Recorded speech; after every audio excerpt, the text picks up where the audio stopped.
greater access to health care for some patients. It makes me emotional to know that other Albertans will have an easier time navigating this challenge. But doctors say this provincial announcement is not enough.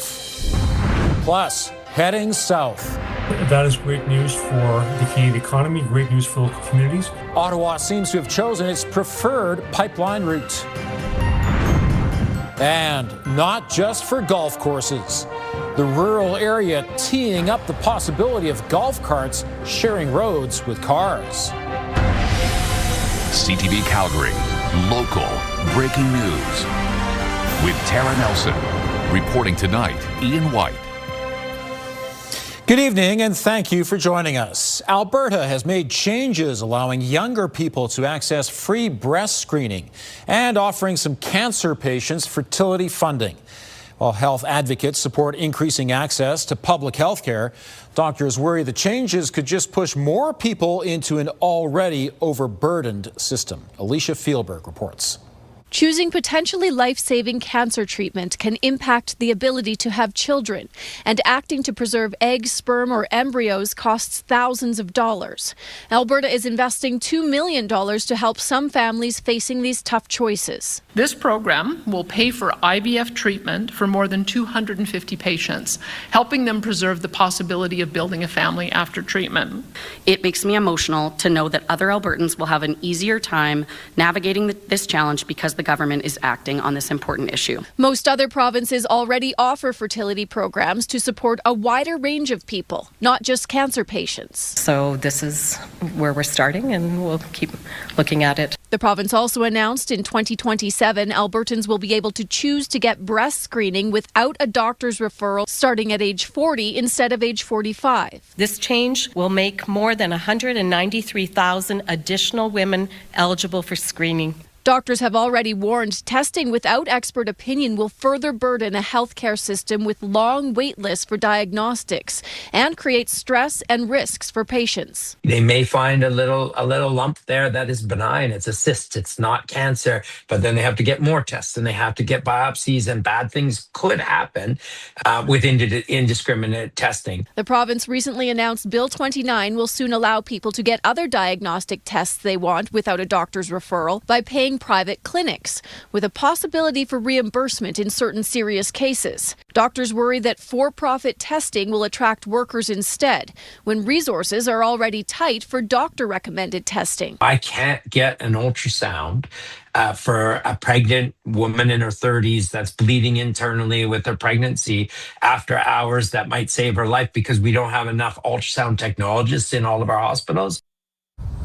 And Alicia joins us from the Foothills Hospital. Alicia, there will be a greater need now for technologists. Ian, the province says that it is spending $280 million to expand and upgrade its diagnostic capabilities, including more cancer-specific imaging. Albertans can start accessing those free mammograms age 40 and over April 1st of next year. As for the details about those other tests that Albertans may be able to access without a doctor's referral, the details on those are expected to come out in the fall. Ian? Thank you, Alicia. The federal government appears to be looking at a pipeline path from Alberta to the coast of BC, and it's not necessarily Alberta's choice. Premier Danielle Smith has promoted a northern route to Prince Rupert, but others are starting to look south.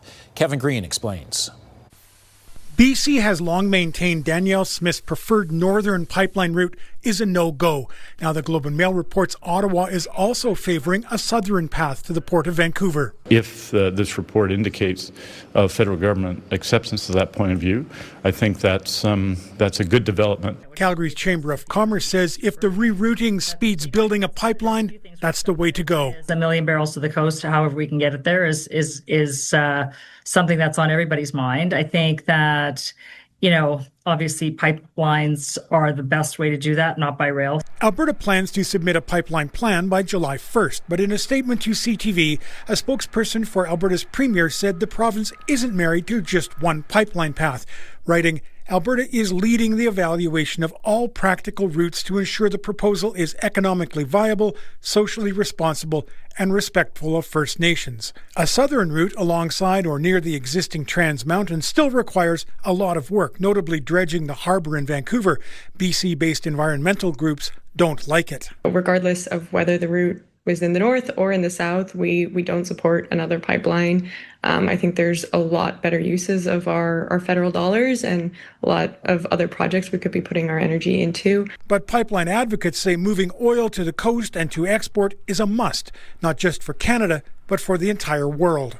And we need to seize the moment and get in the game and help our allies and trading partners out with the resources that we have as a win-win right now in a world of incredible energy reliability concerns. And Kevin joins us now. Kevin, these reports come from well-placed but unnamed officials. What's the federal government's formal response? Ian, I asked the federal energy minister's team today. They confirmed that Alberta is the current proponent of the West Coast Pipeline, and any speculation on the project specifics, they say, would be hypothetical. They did, though, spell out the 5 key points the feds will consider. 1, strengthening Alberta's autonomy. 2, economic benefit, followed by advancing the interests of Indigenous people and contributing to clean growth. And what may be the key one in the case we're talking about today, it must have a high likelihood of successful completion. Thank you, Kevin. The province has released its final report on a province-wide engagement on the future of nuclear energy in Alberta. The report found a general interest in nuclear energy among those who took part, although there were questions around safety and radiation, nuclear waste management, and the impact on the environment. The Utilities Minister says he's planning to start a nuclear roadmap in 2027, which could lead to legislation in the coming years, but it will take a while before nuclear power could be a part of the electrical grid. 10 years is the absolute quickest that we'd see a project begin in the ground and to be constructed and operational. It's just going to take that amount of time with the current federal regulations and environmental impact assessment, and then construction as well as supply chain. More than 600 people took part in in-person sessions, with another 6,000 responses to public surveys. Premier Danielle Smith says Albertans need to try permanent daylight saving time before deciding whether they like it.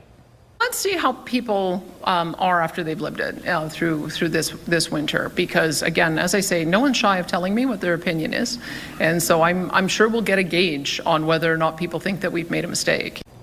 Smith says she suspects Albertans will prefer a later sunrise in the winter as opposed to 4 a.m. in the summer. The Premier says a time change question could be added to the ballot during the 2027 provincial election, but it won't be part of this October's referendum. Smith says that's too close to the fall time change, and industries like airlines and the NHL need more notice. You're watching CTV News, Calgary. The federal government is reaffirming money to support home building in Calgary, despite the city repealing blanket rezoning. It had been a multi-million-dollar question mark for months as council considered scrapping the plan. The mayor calls it a big win, but more needs to be done to secure a final payment. Here's Jordan Canagan. Exactly 2 weeks after voting to repeal blanket rezoning, a major issue is resolved. Calgary will receive our latest $64.7 million Housing Accelerator Fund payment as of today. That funding is secure. As debate swirled about the future of zoning in Calgary, city officials warned federal funding could be at risk if the zoning bylaw was scrapped. The announcement today from the Housing Accelerator Fund is exactly what we were hoping for. It's exactly what we were thinking it would be. Ottawa pledged $251 million to boost housing in Calgary, but the payments come in installments. A letter from the federal housing minister to the mayor confirms Calgary will receive the money if conditions are met, including adopting zoning rules to allow a minimum of 4 units to be built on a lot for a significant majority of lots across the city, with a plan developed by October 27th, 2026. Let's look at maybe what we can do as an average citywide, but not necessarily make it specific as to 4 for every single unit, every single lot. There's some places it makes no sense to have 4. In some places, it makes more sense to have 8 or 10 or 12. Housing advocates applaud the funding, but say the work is far from finished. I'm glad to see that the federal government is reminding the city of its commitment to sort of remove exclusionary zoning, to end this practice of having exclusionary zoning throughout the city. I will say, as the mayor of Calgary, I'm ultimately responsible to Calgarians. I'm not responsible to the provincial government or the federal government. Jordan joins us from City Hall. Jordan, when will council work on a plan for the final payment? Well, Ian, that fourth and final payment of $64.7 million will only come from the feds when a plan is established to allow for a minimum of 4 units per lot in most areas of Calgary. The mayor believes that the city is well on its way to achieving that already. Most new communities in Calgary are already zoned for that, but there will need to be a discussion soon about where to allow for more density. The mayor today, though, was adamant that it needs to be a plan that has buy-in from most Calgarians, and Mayor Farkas would not rule out leaving money on the table and possibly foregoing all of that $64.7 million final payment if it's a federal plan that doesn't make sense for Calgary. Ian? Jordan, thanks very much. A dog is safely back on land after being rescued from an ice floe drifting on the North Saskatchewan River in Edmonton. Someone spotted the dog drifting down the river on ice around 7 o'clock this morning. After about an hour, rescue crews managed to coax the dog to safety. They say the pup was doing well when it was brought back to shore and was taken straight to the city's animal care team. Okay, Danielle, we were expecting some rain. We're getting some rain in some parts of the city right now, but not as much as was predicted, right? Yeah, not the intense rain. I don't like when this happens, but basically the forecast was off because this system tracked further east than expected. That heavy rain that we were supposed to get was outside of the city. We do have a little bit of rain in the city, and we did earlier today, but nothing like the 5 to 7 millimeters that was expected for today. So you didn't really get that free car wash today. But again, some sprinkles and isolated showers in some parts of the city as we head through the evening hours. It's 7 degrees right now. We have the cloud cover. We certainly have the wind gusts closer to 70 kilometers per hour. 60 to 70 kilometer per hour gusts possible for the next 24 hours. Tomorrow, mainly cloudy, small chance of late day precipitation. More details coming up, Ian. Thanks, Danielle. You can view masterpieces by Renoir, Van Gogh, and Emily Carr at a new gallery in the East Village starting tomorrow. Calgary Abbott Fine Art will be hosting a canvas by Renoir that was in a private collection and not seen in public in almost 40 years. A rare Van Gogh etching, a painting by Emily Carr, and works by the renowned Group of 7 will also be on display. This is the first Western Canadian location for the auction house, which is getting ready for a spring live auction that will include these masterworks. Everyone is welcome to view the art, but if you're coming to buy, bring a very big wallet. The Emily Carr is our cover lot for the catalog and has the potential for selling north of $1 million. The estimate for the Emily Carr is $500,000 to $700,000, but paintings of that quality, when they do come for auction, they've certainly exceeded the pre-sale estimates. The auction is set for May 27th and it's online. You can find out more at cowleyabbott.ca. They're fun to drive if you have a lengthy 18 holes ahead of you, but you could soon see golf carts somewhere else. Still ahead, the county that's teeing up the possibility of carts on the road. And butting out for good, the UK's policy to make sure young people never pick up the habit.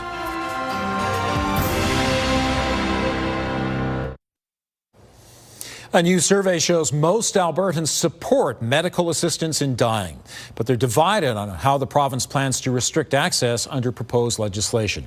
The poll by Think HQ found 71% of Albertans approve of Canada's current MAID provisions, 23% disapprove, and 6% are unsure.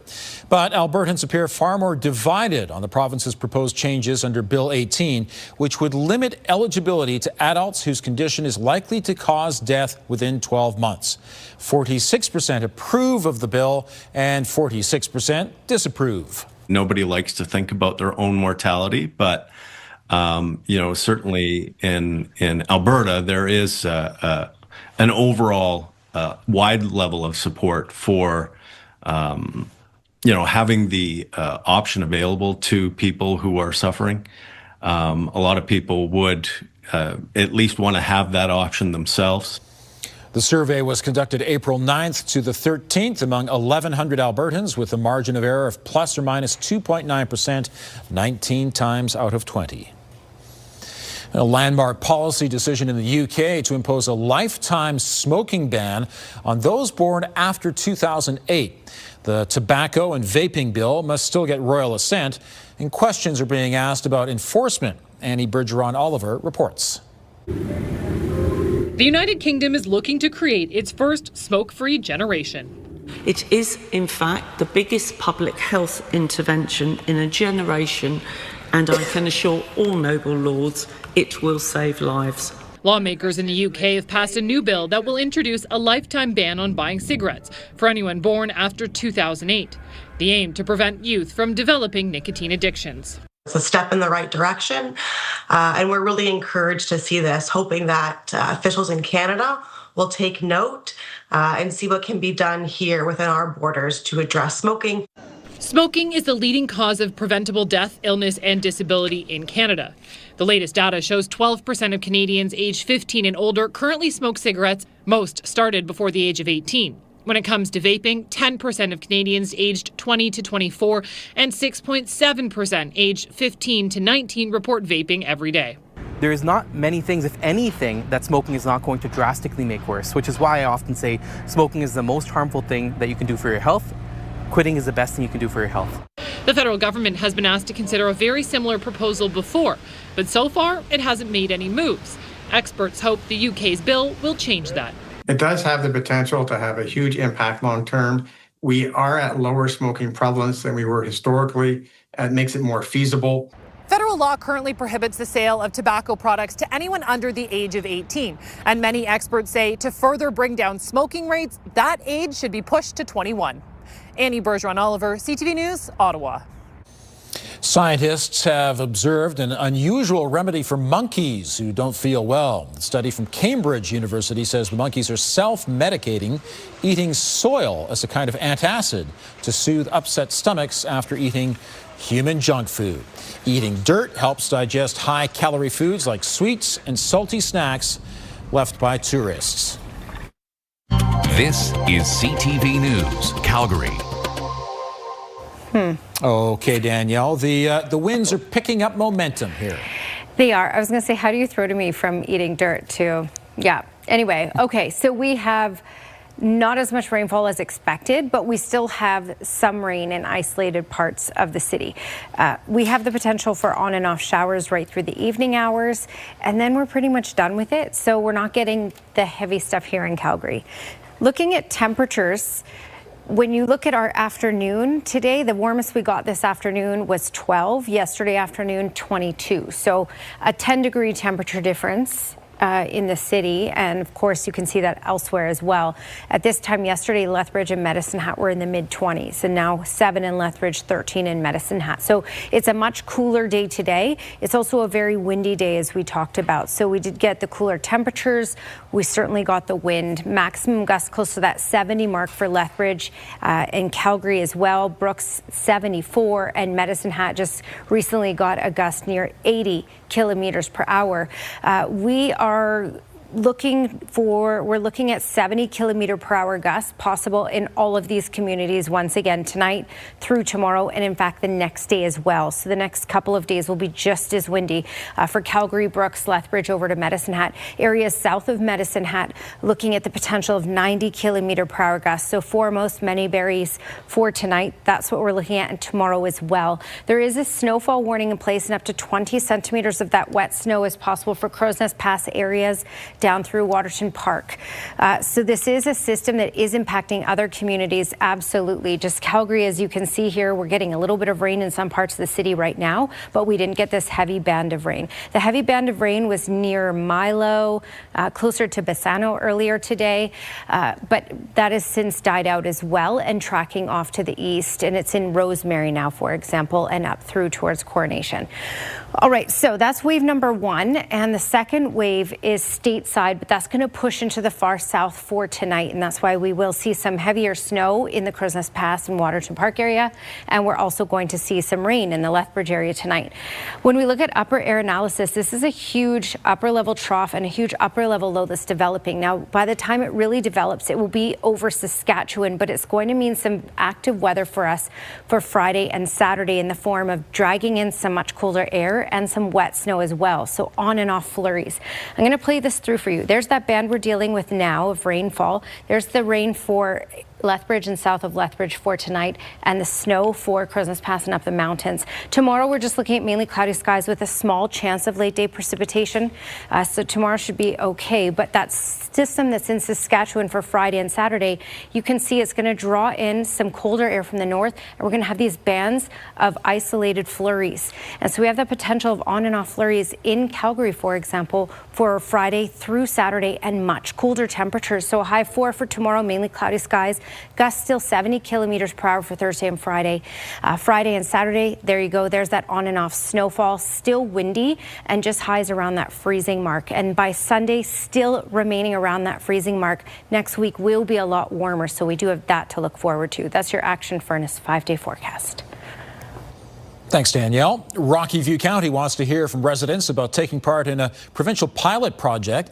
You may not just see golf carts on the fairway. They could soon be on some roads far from the golf course. Moses Waldo has more.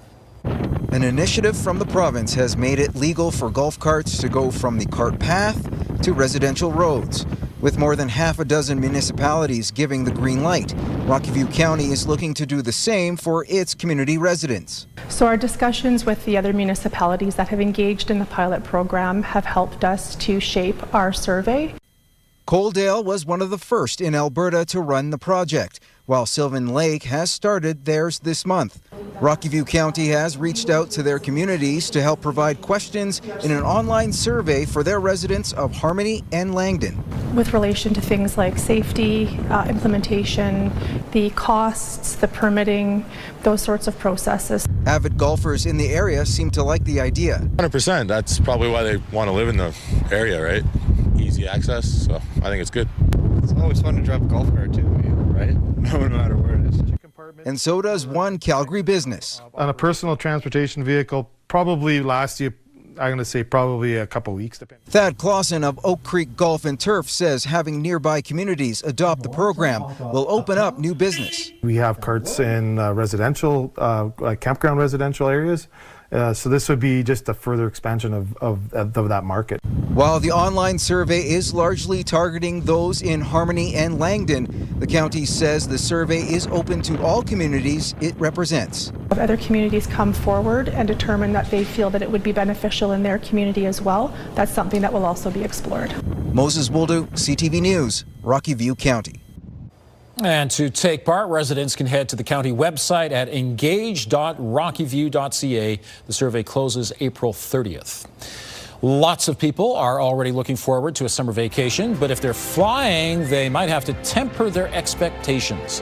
Next, how the shortage of jet fuel could make travel very challenging. And 6 people murdered in 2007, while the mastermind behind it will soon be released and living in Alberta. Air Transat is cutting flights on some routes in the face of the unprecedented fuel crisis. The conflict in the Middle East has already led several other carriers, including Air Canada and Lufthansa, to revise some of their plans. And experts warn the summer travel season will be chaotic. Geneviève Beauchemin reports. At the airport, the excitement of travel is dimmed by worries over flight plans. Well, we booked our trip a long time ago, and so thankfully we got a very good discount. And now if I was traveling, I think I would probably wait till after summer and see if things calm down and see what happens with the world. Transat is cancelling hundreds of flights, pointing to soaring jet fuel prices and a looming shortage in Europe. It says the changes represent a 6% reduction in capacity, affecting routes in Europe and the Caribbean. The suspension of service to Cuba is extended until October. I'm just crossing my fingers.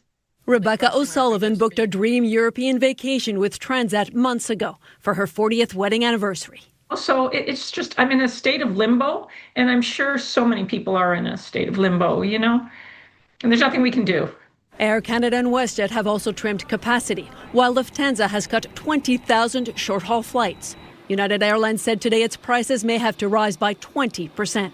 This is the biggest crisis the airline industry has had, bar none. In Canada, airlines need to rebook passengers on cancelled or delayed flights on the next available one, departing within 48 hours.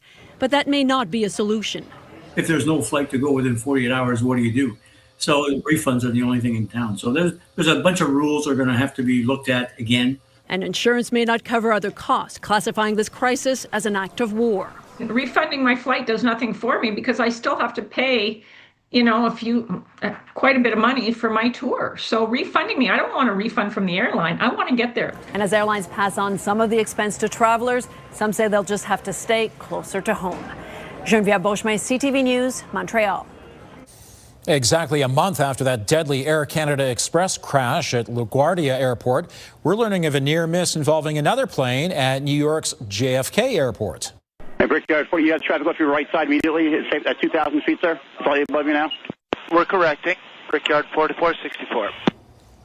The Federal Aviation Administration says on Monday an American Airlines regional jet missed its approach path and flew too close to an Air Canada Express plane that was cleared to land on a parallel runway. They say both crews responded to onboard alerts. The agency is investigating. What happens to chopsticks once you're done with them? Here's one solution. Next, the green repurposing just in time for Earth Day.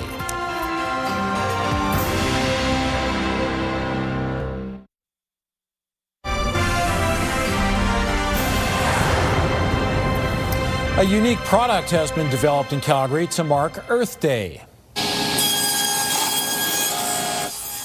Chop Value YYC is turning recycled chopsticks into coasters. Each coaster features a Calgary Wildlife Rehabilitation Society animal that was successfully released back into the wild. The set costs $25, and about $10 from each sale is donated back to Calgary Wildlife. It's Earth Day today, and I feel like our business is Earth Day every day. So we recycle bamboo chopsticks and turn them into everything from these coasters to furniture. The company collects used chopsticks from about 200 Calgary restaurants and creates new products in its micro factory. That's just so amazing. Good idea, yeah. Well, every week has its ups and downs, but it's all downhill at Slick City.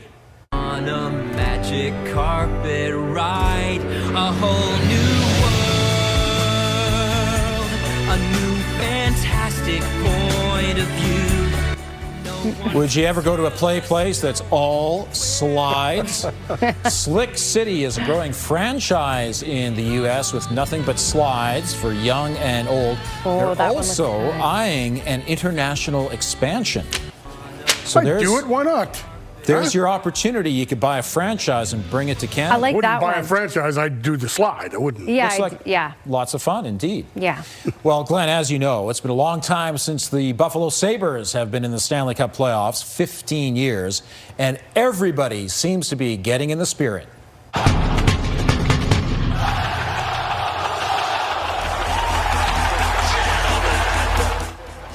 That's Buffalo Bills quarterback Josh Allen beating the drum for the Sabres before a game and chugging a beer. Of course, Allen is no stranger to disappointment in the playoffs. Maybe he's hoping the Sabres will have better luck than the Bills this year. I don't think it takes much to get Josh Allen ready to do something like that. And doesn't look like it. One thing about him, he's also a new dad. He and his wife just had a baby a couple weeks ago, so it's nice that he got out of the house to have a good time. Sometimes athletes are put to a different type of test than what they're used to.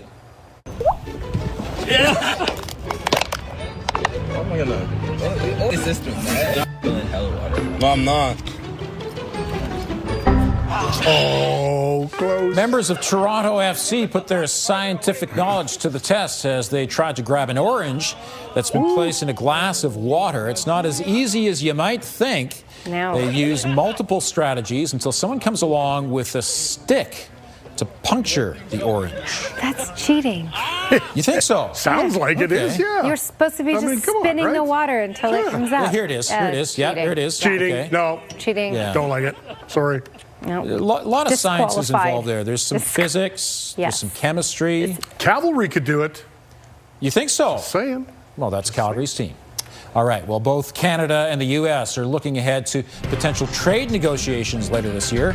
Still ahead, what's irritating the Americans and how the Prime Minister is responding. Okay, Skywatch weather cameras bouncing around because it is gusty. I don't need to tell you that if you've been outside today. It's been gusty all day. It will continue to be gusty for the next few days. Currently, we're sitting at 7. Our high was 15 degrees, but that high of 15 was actually at the midnight hour, and then we cooled down throughout the day rather than warmed like we talked about. We got the cloud cover. We got a little bit of rain, but we didn't get as much as what was anticipated. So no free car wash out there. We do have some light rain in some parts of the city right now, and just 7 degrees again in Calgary and Lethbridge, 10 in Milk River, 13 in Medicine Hat. Medicine Hat did get into the 20s earlier today, but had a gust up to 80 kilometers per hour today, and in those 70s for Calgary and Brooks, and close to that in Lethbridge. We are going to remain gusty like this for tonight, for tomorrow. So 70 kilometer per hour gusts for all of these communities that already had it pretty much. We're looking at 70 kilometer per hour tonight through tomorrow and the next day as well. And south of Medicine Hat, so foremost, many berries under a wind warning because 90 kilometer per hour gusts are possible tonight through tomorrow. Here's a look at this system. It's an interesting one. Here's that band of rain that developed just to the east of Calgary and is now since weakening. We have the next part of the system stateside that's going to push into the far south and deliver some rain tonight. But for us in Calgary, yes, some isolated showers. Certainly gusty, and then mainly cloudy for tomorrow with a small chance of late day precipitation. But overall, tomorrow should be mainly a dry one. That's your 24-hour forecast brought to you by Action Furnace. Fixed right or it's free. Thanks, Danielle. The Alberta government will soon allow younger people to access free breast screening. Albertans will be able to choose to get breast screening without a doctor's referral starting at age 40 instead of 45. The province also announced funding for fertility treatment for cancer patients. Calgary is set to receive another installment of money for housing from the federal government. The funding is in place despite the blanket rezoning repeal. And the United Kingdom is banning smoking forever for people born after December 31st, 2008. The goal is to prevent youth from developing nicotine addictions. A notorious BC gangster who masterminded the Surrey 6 killings in 2007 has been released from prison and will be living in Edmonton. Authorities say Jamie Bacon will be closely monitored after being released with conditions and a curfew. He was sentenced to 18 years in prison after pleading guilty to 1 count of conspiracy to murder in 2020. 6 people were executed in a Surrey, BC apartment. 4 of the victims were targeted and 2 were innocent bystanders. The murders were carried out to advance the illicit drug business of the Red Scorpions gang. Alberta's Justice Minister says the province's new bill will target people making AI deep fakes, but the enforcement might be a little tougher. This comes after a report identified a network of YouTube channels targeting Albertans with false information. The channels pose as Albertan voices that push U.S. annexation and Alberta separation. Mickey Amory says anything that breaks Alberta's election rules is under provincial jurisdiction. He says cooperation with other areas will be needed. But I can also advise that the Minister of Public Safety, through the work with municipal, provincial and federal agencies like the RCMP, like the local policing detachments, are very much live to this issue and they're working diligently to address it as well. And Amory says the provincial government is bringing forward a suite of policies and laws shortly that address the negative impact of deepfakes in other areas. Charges have been laid in an organized fraud scheme, which resulted in Calgarians losing over $1 million. The scammers pretend to be calling from the victim's bank, telling them their accounts have been compromised. They often have detailed personal and financial information and manipulate victims into providing banking credentials. Victims are then told their cards will be picked up by a courier. The offenders then use the cards and information to drain bank accounts. More than 80 such incidents were reported in 2025, with losses of about $1.3 million. 2 men from Ottawa and 1 from Edmonton face charges. Outrageous, insulting, some words today from a Trump administration official regarding Canada's approach to trade with the U.S. The sticking points for the U.S. include liquor and dairy products, but the Prime Minister says Canada has some concerns too. Mike LeCouture reports. They just treat us unfairly at every margin they possibly can. The U.S. Commerce Secretary describing the trading relationship with Canada to fellow American lawmakers. And Howard Lutnick once again brought up a key gripe. It is outrageous that Canada will not put U.S. spirits on the shelf. It is insulting. Prime Minister Mark Carney pushed back on any suggestion that Canada has to make concessions to get back to the negotiating table. It's not a case of the United States dictates the terms. We have the negotiation. We can come to a mutually successful outcome. It will take some time. A prudent strategy, according to this trade lawyer. I think where Canada is drawing a line right now is this idea that we're going to give away the house before we even sit down to negotiate. And that puts negotiators in a very difficult situation.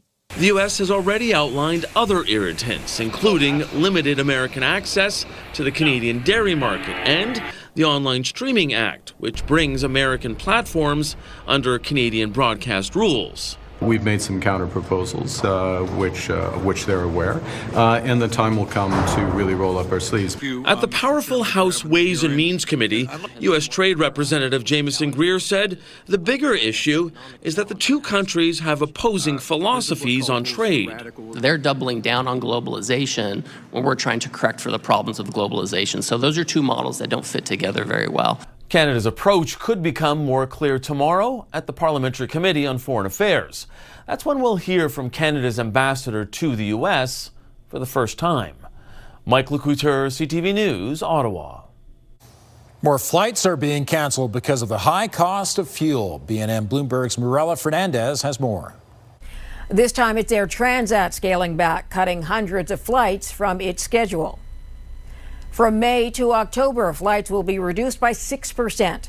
That means fewer flights to Europe and the Caribbean, including Cuba. The company CEO says there is an exceptional environment affecting the entire sector. Both Air Canada and WestJet have already done the same. Here are the closing numbers for the day. The Canadian dollar barely changed at 73.14. West Texas Intermediate up over $3 to 92.56. Western Canadian Select up over $2 to 70.78. And the TSX gained 146 points today. Those are your business headlines. I'm Mirella Fernandez. The suspended president of the Alberta Soccer Association says he's relieved his case will now be heard by an independent body. In November, J.R. Figueiredo was suspended for 5 years for workplace harassment after a third-party investigation. Some community soccer groups went to court arguing the provincial body didn't follow its own bylaws when suspending Figueiredo. On the weekend, delegates at Alberta Soccer's annual general meeting voted to have the case heard by an independent panel. Figueiredo tells CTV News it's not over, but this step to ensure this matter is heard by an independent body is exactly the kind of fair, proper process I have been asking for from the beginning. Details on when the matter will be heard have not been released. Apparently, Drake really is too cool for Toronto. This ice installation was set up to promote the release date for Drake's new album, Iceman, but people started climbing on top of it, and the city deemed it a safety hazard, so firefighters soaked the massive ice block with warm water to melt it down. People carrying around pickaxes in the city, probably not the best thing. And I think it is a waste of water and money now at this point because they are using the fire department to melt it down. The city says the installation was set up on private property and therefore it did not need a permit. The Calgary Wild is ready for its second season in the league, and there are a few changes, including a new coach. Glenn has that story next.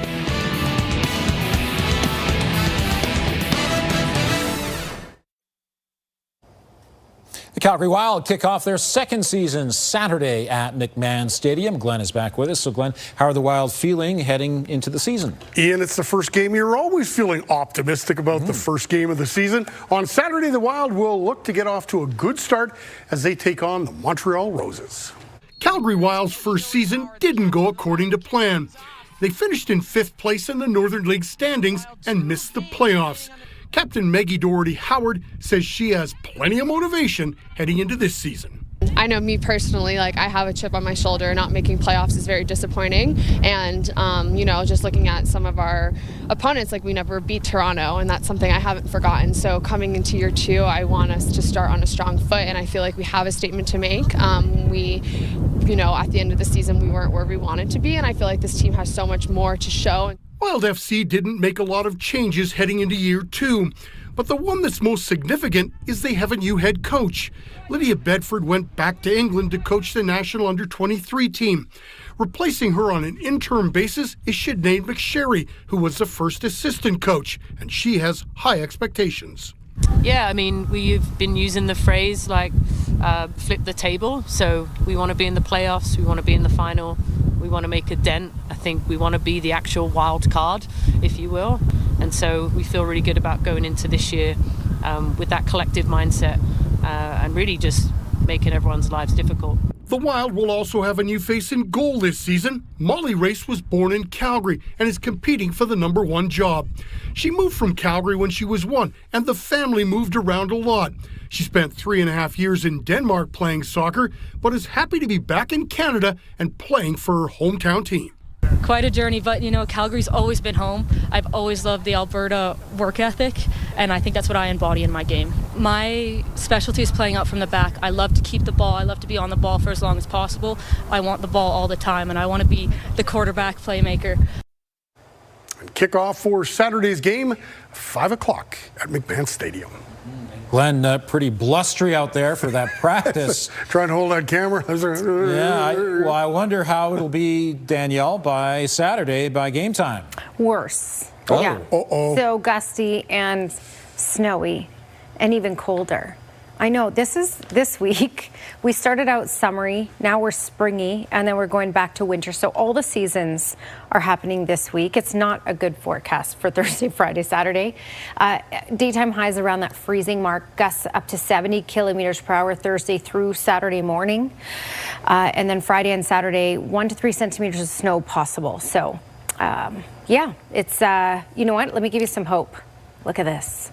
Okay, by next week, much warmer. Right? Oh, let's hope that stays. Yeah. Okay. There. Weather window brought to you by Lux Windows and Doors, crafting quality windows and doors for your style budget. And Alberta's climate. And Marlene Mitchell took this one. Country Hills Boulevard today. Yeah, pretty much what we had out there today. Yuck. Well, we can play soccer in the snow. We can. Because we're Canadian. All right. Thanks very much. Have a great night.